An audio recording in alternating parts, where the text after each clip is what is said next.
So my entire goal now is to be in a position to aggregate enough of the capital of the world to then reallocate it against my worldview. And I'm not saying my worldview is the best or right, but it is mine. And at the end of the day, there are 150 other guys with their worldview, and they don't give a what you think about their worldview. That's the truth. I think everybody in this room knows this. You know that if you hold a worldview dearly, there's a certain level of clinging to that worldview, because a worldview actually comes into play into your identity. And so if you change that worldview, you change something about who you are. So your questions are always tied to the person. Chamath Palihapitiya, a former Facebook executive in charge of user growth, now says he has tremendous guilt about the social network he helped build. The short-term dopamine-driven feedback loops that we have created are destroying how society works. No civil discourse, no cooperation, misinformation, mistruth. Today we live in a world now where it is easy to confuse truth and popularity. And you can use money to amplify whatever you believe and get people to believe that what is popular is now truthful and what is not popular may not be truthful. But it's true. The calendar does not lie. And we are reminded again and again of, as each passing year comes and goes, that the world is changing at a staggering pace. I have no idea what kind of world will be yours 10 to 15 years from now. What a glorious thing it would be to have unarmed truth and unconditional love, because truth is the most powerful weapon in the world. It's a really, really bad state of affairs. And we compound the problem, right? We curate our lives around this perceived sense of perfection because we get rewarded in these short-term signals, hearts, likes, thumbs up, and we conflate that with value and we conflate it with truth. And instead what it really is fake, brittle popularity that's short-term and that leaves you even more, and admit it, vacant and empty before you did it. Ego is to spend your first half of your life acquiring and adding, thinking you can add to yourself. To becoming a hugely successful comedian. If you actually get there, you will find it so empty that you'll realize that's really not what it's about. And it looks great. I mean, it looks great when you got a cool car and you got good, nice clothes, and you know, and you've done something that people admire, you know. But it can never fulfill you. You can never be happy. Because then it forces you into this vicious cycle where you're like, what's the next thing I need to do now? Because I need it back.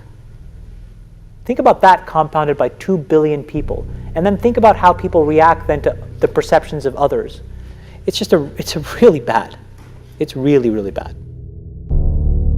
But I think the way we defined it was not like this. It literally is a point now where I think we have created tools that are ripping apart the social fabric of how society works. That is truly where we are. And I would encourage all of you, as the future leaders of the world, to really internalize how important this is. If you feed the beast, that beast will destroy you. It's a tool, so we should use it. God has blessed us with free will. Now it's free will magnified, free will on steroids. You're free to go in any direction you want. It will allow you, and it's not the enemy. It's just a reflection of our own free will. You know? And we all want to be liked, but now we want to be liked by 16 million. And will now some of us do anything to be liked? I can't control that. I can control my decisions, which is I don't use this. I can control my kids' decisions, which is they're not allowed to use this. And then I can go focus on diabetes and education and climate change. And that's what I can do. But everybody else has to soul search a little bit more about what you're willing to do, because your behaviors, you don't realize it, but you are being programmed. It was unintentional, but now you got to decide how much you're willing to give up, how much of your intellectual independence. And don't think, oh yeah, not me, I'm a fucking genius, I'm at Stanford. You're probably the most likely to fall for it. See, the loneliest moment is when you have just experienced that which promised you the ultimate and it has let you down. The loneliest moment is when you've just experienced that which has promised you the ultimate and it has let you down. I look at you tonight as young students and I say, and you're really the primary reason I'm here, by the way, because I care for the student world. I care for the young life that is living today, almost skidding out of control with no answers. Adam Bain, who you know and love, he and I go to the Knick game. And you would think that it's amazing. We're sitting courtside, it's fantastic. I took a picture, he took a picture.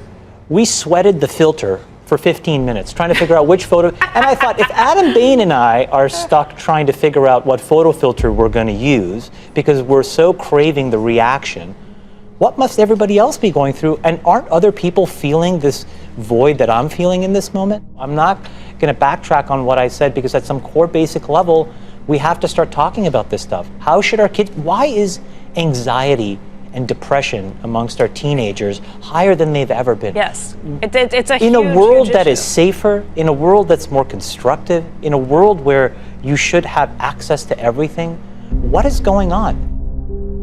I don't think it is questionable at all, but that we are living in very, very critical times. And I don't mean this to be a political statement, although it's a slanted comment on it. What is going on in the American political arena? As they watch all kinds of strong language being used and personal attacks being made, rather than ideas being questioned and challenged. We recognize full well that this is a time of crises on the global scene. And it's not an American problem. This is not about Russian ads. This is a global problem. So we are in a really bad state of affairs right now, in my opinion. It is eroding the core foundations of how people behave by and between each other. And I don't have a good solution. You know, my solution is I just don't use these tools anymore. And it's weird. I guess I kind of just innately didn't want to get programmed. And so I just tuned it out. But I didn't confront it. And now to see what's happening, it really bums me out. You know, incarceration rates in America has been a problem, especially as opposed to minorities. And Roman delves into the issues around the legal system. Do you think we've made any headway in the I legal think it's more important to make headway in our own house. By the time the system comes into play, the damage is done. They're not locking up 7-year-olds. Yeah. You know, I was in Chicago a couple of 3-4 weeks ago, and we saw these little kids on bikes with masks on the side of their head, like 5 or 6 of them. And the driver said, yeah, they're little yummies. I said, who? He said, little yummies. Look up, Google Lil Yummy. Lil Yummy was an 11-year-old murderer.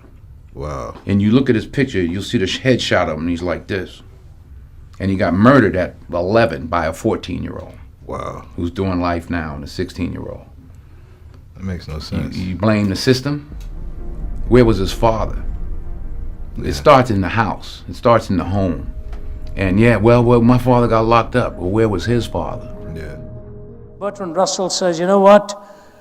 I cannot live as though ethical values was simply a matter of personal taste, but I find my own views incredible. I do not know what the real solution is. There has to be a rational justification above all of our differences, and this is especially important for America at this time in her history, where pluralism is a design, and it is a good design. I happen to be a privileged one who was born in one part of the world, at the age of 20 moved to the other part of the world, and because the doors of these nations were open with a legitimate pluralism, people like me could come here, earn a living, raise our families. But the absolutes that built this nation are now in serious jeopardy, and we had better realize it. I'm thinking that there's a deep connection between money as an instrument of change and what you're doing now at Social Look, Capital. here's the thing. There's about 150 people that run the world. Anybody who wants to go into politics, they're all puppets, okay? There are 150, and they're all men, that run the world, period, full stop. They control most of the important assets. They control the money flows. And these are not the tech entrepreneurs. Now, they are going to get rolled over the next 5 to 10 years by the people that are really underneath pulling the strings. And when you get behind the curtain and see how that world works, what you realize is it is unfairly set up for them and their progeny. How do you keep that power from corrupting you? I have no idea. That's the honest answer. I have no idea. I've become increasingly isolated.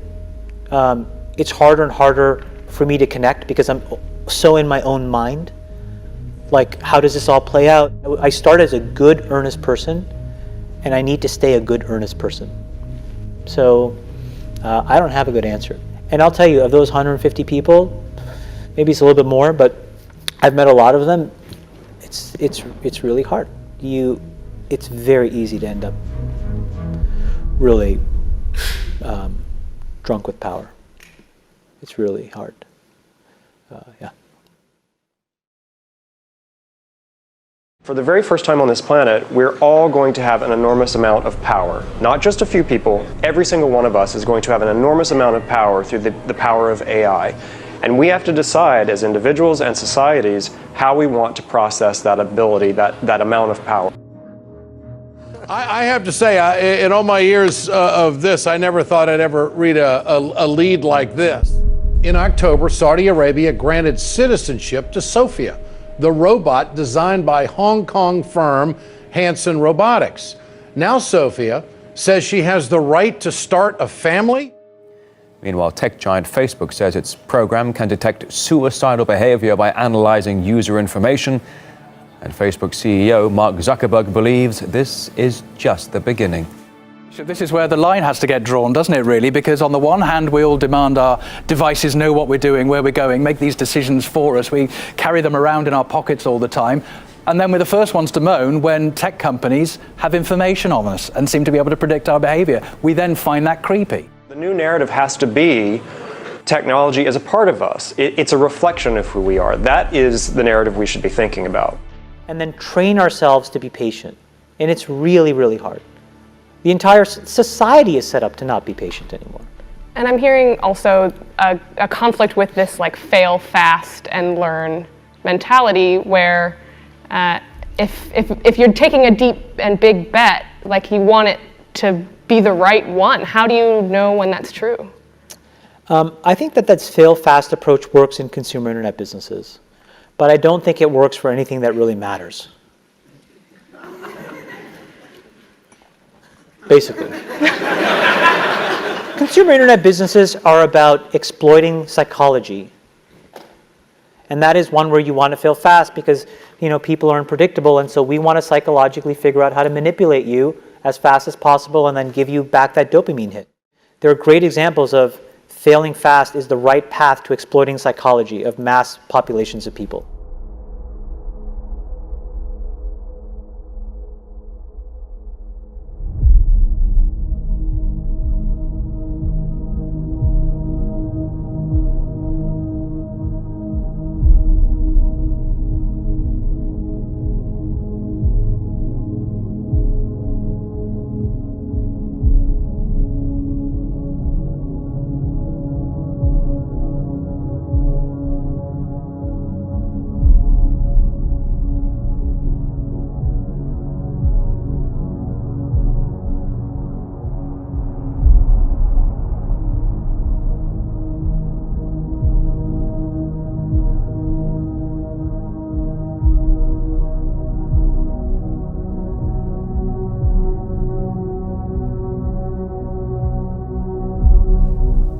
Philosopher who lived between 1844 and 1900 was the German philosopher Friedrich Nietzsche. And he wrote this parable, you will recognize it. Are we not perpetually falling forwards, backwards, sidewards, in all directions? Do you notice the metaphors he's using here? They are poignant. Are we not perpetually falling? Backwards, forwards, sidewards. Is there any up or down left? Are we not straying through an infinite nothing? Where is God? He cried. I'll tell you, we have killed him, you and I. We are all his murderers. But how have we done this? What sacred games will we need to invent? Is this not the greatest of deeds, too great for us to handle? Must not we now ourselves become God, simply to seem worthy of it? There's never been a greater deed, you know, and whoever shall be born after us for the sake of this deed shall be part of a different history than all history hitherto. This tremendous event is still on its way, still traveling, and has not yet reached the ears of men. Was the Garden of Eden and the temptation, you shall be as gods, knowing good and evil, meaning defining good and evil. So here was the challenge. Were they going to let God be God, or were they going to become definers of good and evil?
If naturalism is completely in control, if materialism is all that there is, and there is no absolute, remember what Nietzsche said, there is no up and down. There is no up and down. And so if you listen to politics, it's right or left. There is no up and down. They don't believe in the vertical, transcendent notion anymore. Will lanterns have to be lit in the morning hours? What sacred games will we need to invent? Are we not perpetually falling?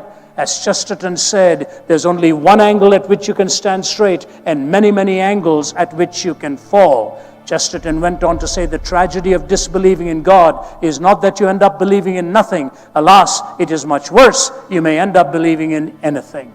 The irony of this is as follows.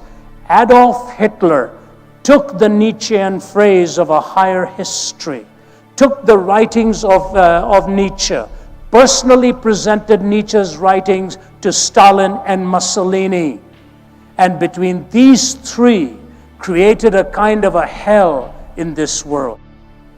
If you take Nietzsche's words, then I have 4 unanswered questions.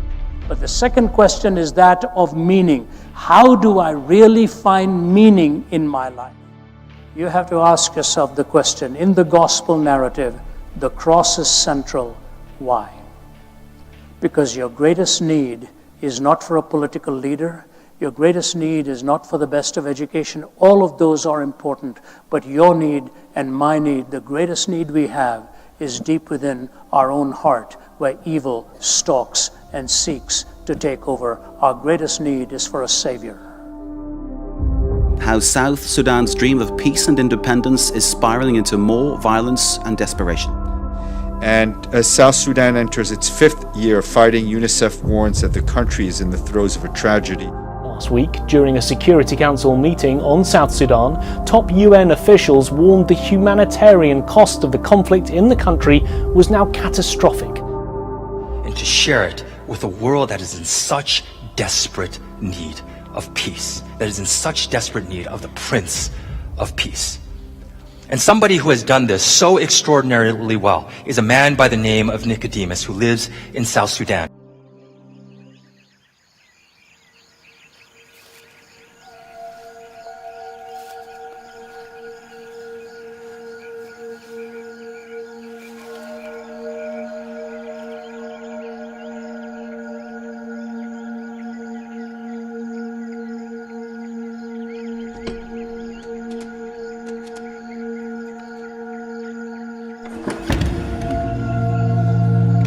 In my country, peace is rare.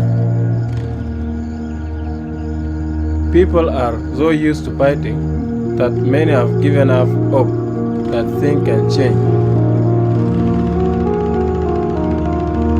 But God says, blessed are the peacemakers. And sometimes those that bring peace are the ones that no one expects.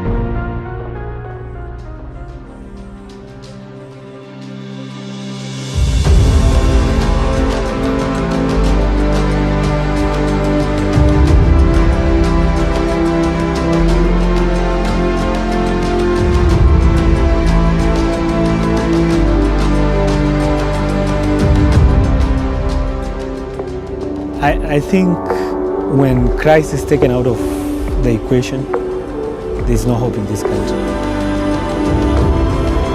mean, governments can come with policies, but that cannot transform the hearts of people. It takes only the power of Christ to transform the hearts of people. If it's just empty philanthropy, helping people and doing that, there could never be hope. But when we are preaching Christ, who is the Prince of Peace, I'm sure ultimately the Prince of Peace will be able to bring peace to this country, so there is hope.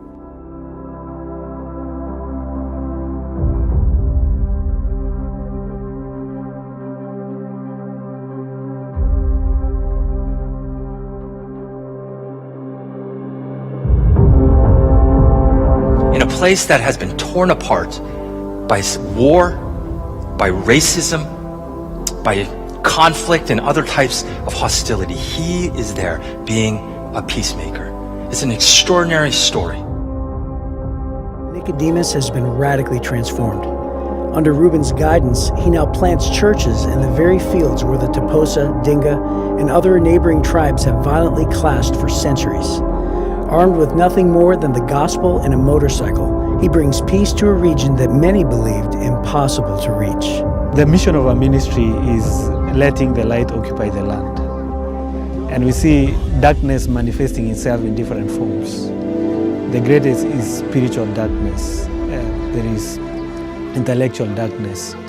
There is darkness of hatred and violence. There is socio-economic darkness. And we see, as we are in this land, our ministry is to become hands and feet of Jesus and shine the light and let the light occupy the land.